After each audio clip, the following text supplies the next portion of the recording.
আসসালামু আলাইকুম এভরিওয়ান। আশা করি সকলেই ভালো আছেন। আমিও ভালো আছি আলহামদুলিল্লাহ। আজকে বিকেলে আমি আর ভাবি এসেছিলাম, আমাদের চৌরাস্তায় কিছু কেনাকাটা করার ছিল।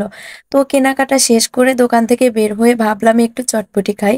তো আমরা চটপটি খাওয়া শেষ করতে না করতেই দেখি আমাদের সামনে আমার এক হারকিপটা ফ্রেন্ড। অনেকদিন পর ওর সাথে দেখা, তো আমার ফ্রেন্ড আমাকে কফি অফার করে। আমিও রাজি হয়ে যাই। কারণ ও যে পরিমাণে হারকিপটা, জীবনে কোনোদিন ২ টাকাও আমাদের পিছনে খরচ করে না। সারা জীবন শুধু অন্যের তাই খেয়ে যায়। ভুল করেও কখনো মুখ ফসকে বলেনি কিছু খাওয়ানোর কথা। আজ যেহেতু বলেছে সেহেতু সুযোগটা আর হাতছাড়া করা যাবে না কিছুতেই। তাই একবার বলাতেই আমি রেস্টুরেন্টের ভিতর চলে আসলাম। আর আজকে ব্লগ বানানোর কোনো প্ল্যানই ছিল না। হঠাৎ করেই আমি ভাবলাম আমার হারকিপটা ফ্রেন্ডের যেহেতু মনে দয়া হয়েছে তাই একটু অন্য ফ্রেন্ডদের দেখাই। দেখ শুভ আমাকে খাওয়াইছে, তোরাও ছাড়বি না ওরে।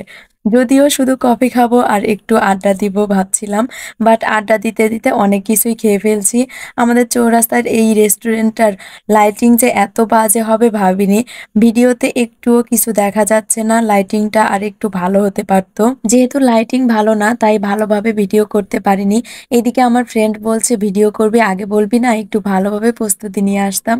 পরে আমি বললাম আমি নিজেই তো জানি না ভিডিও করব, তোর সাথে দেখা হয়ে যাবে সেটা কি আমি আগে থেকে জানতাম নাকি? আর তোকে এমনিতেই দেখতে নায়কের মতো লাগে, এত সাজগোজ করতে হবে না। যদিও নায়কটা হিরো আলম। তো যাই হোক, আমার ভয়েসের খুব খারাপ অবস্থা, আপনারা হয়তো বুঝতেই পারছেন, কারণ আমার অনেক ঠান্ডা লেগে গেছে, ভয়েস দিতে পারছি না, অনেকটা কষ্ট হচ্ছে। আপনাদের হয়তো আমার ভয়েসটা চিনতেও সমস্যা হচ্ছে। তো যাই হোক, আজকের ভিডিওটা বেশি লং করলাম না। কার কার এরকম হারকিপটা ফ্রেন্ড আছে মেনশন করে জানিয়ে দিবেন অবশ্যই। তো আজকের ভিডিওটা এখানেই শেষ করছি। সবাই ভালো থাকবেন, সুস্থ থাকবেন আর আমাদের জন্য দোয়া করবেন। আল্লাহ হাফেজ।